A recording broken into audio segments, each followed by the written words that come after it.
예, 강남 대치동 마약 사건 제3부를 시작하겠습니다. 왜 대치동이었나? 여러분 짐작은 가시죠? 대치동이 어떤 동네입니까? 우리나라의 공부의 그 최첨단을 달리는 동네라고 할 수 있잖아요.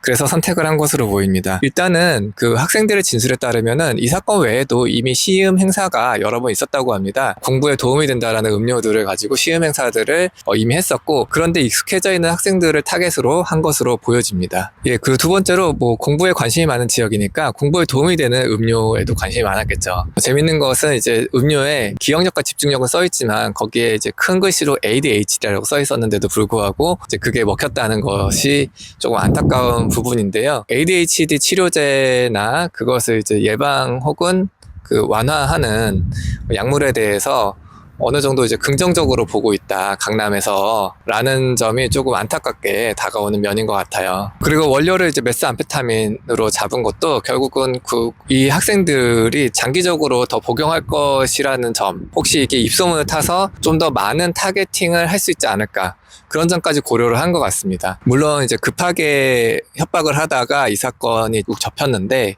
좀 길게 봤던 것 같아요. 그래서 이 원료를 택한 것으로 보여집니다. 네, 마지막으로 대치동을 선택한 것은 신의 한 수이자 절대적 패착이었습니다. 동시에. 왜 그러냐면 이런 그 공부에 관련된 음료 시음 행사를 하기에 매우 좋은 장소였고, 그리고 ADHD라는 어떤 그 약물, 공부랑 관련된 약물에 대해서 좀 거부감이 적을 것 같은 곳에 타겟팅을 한 거죠. 그래서 실제로 18병을 배포했고요. 실제로 그걸 마신 학생들이 있고요. 실제로 그걸 나눠 마신 학부모까지 있죠. 그런데 이제 패착이 뭐였냐 하면, 이들이 마약을 먹은 걸 공개하겠다라고 협박을 했을 때 그 협박을 부모들이 당하겠느냐라는 거예요.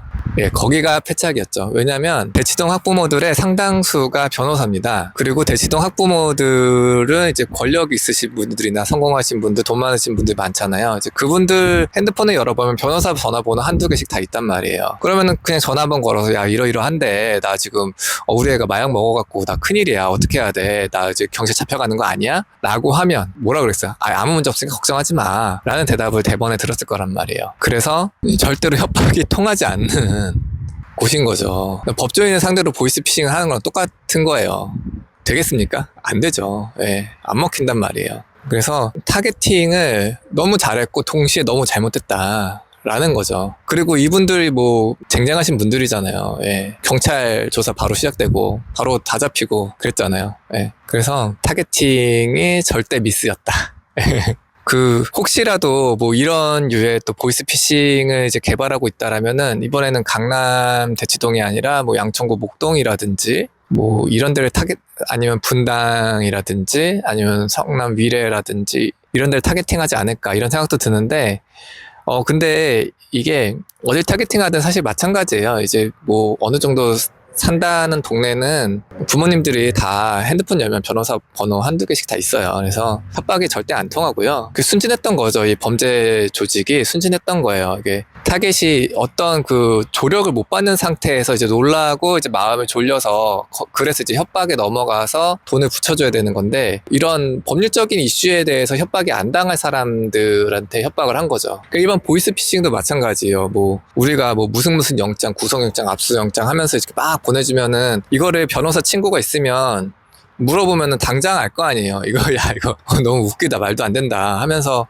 뭐 신경도 안 쓸 텐데, 그거를 물어볼 사람이 없으면은 이제 당장 이제 거기에 이제 마음이 급해지니까 나 검찰에서 전화 왔어 막 그러면서 마음이 급해지니까 보이스피싱을 당하는 거잖아요. 이것도 마찬가지죠. 당할 리가 없는 사람들한테 이제 보이스피싱을 하니까 이게 하나도 안 먹히고 완전한 실패를 한 거죠. 결론적으로 이 사람들이 머리를 써서 이제 공부 그리고 학생 마약 관련된 보이스피싱을 하려고 했고, 적절한 타겟팅인 시음 행사가 종종 열리고, 그리고 치료제에 대한 거부감이 좀 적은 동네를 택했다. 머리 잘 썼죠. 잘 썼는데 그 학부모들이 어떤 사람들인가에 대한 생각을 너무 못했다. 그래서 완전한 실패로 돌아갔다 하는 겁니다. 네, 그래서 왜 대치동을 선택했는가 하는 점을 여기까지 마치고요. 혹시라도 이제 다른 지역에서 유사한 게 일어나진 않겠죠. 왜냐면은 음료를 나눠주고 시음 행사를 한다는 것 자체가 일단은 익숙하지가 않고, 또한 이 음료 외부를 보면은 너무 조악하게 돼 있어요. 그 스티커 붙여 있는 그런 거잖아요. 하얀색 통에다가.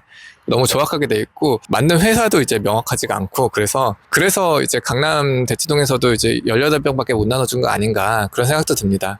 이런 류의 사건이 재발은 할 수 있지만 이제는 그 많은 학부모들이나 학생들이 누군가 모르는 사람이 주는 음료를 먹으면 안 된다. 모르는 사람이 주는 것을 먹으면 안 된다는 거에 대해서 워낙 이제 그 깊이 뇌리에 박혀 있기 때문에 이런 유사한 형태의 범죄가 또 있기는 어려울 것이다. 이렇게 생각합니다. 게다가 이 사건 범죄는 마약이랑 보이스피싱을 두 가지를 엮었기 때문에 두 가지 그 한국에서 성공하기 어려운 두 가지 범죄를 동시에 한다는 것 자체가 좀 무리했어요. 예, 게다가 그거를 권력자들이 사는 동네에서 한다는 것도 너무 무리했고요. 아마 한국에서 유사한 범죄가 일어나기는 힘들 것 같다는 생각이 듭니다. 그러나 여러분들이 꼭 유념해야 될 것은 이겁니다.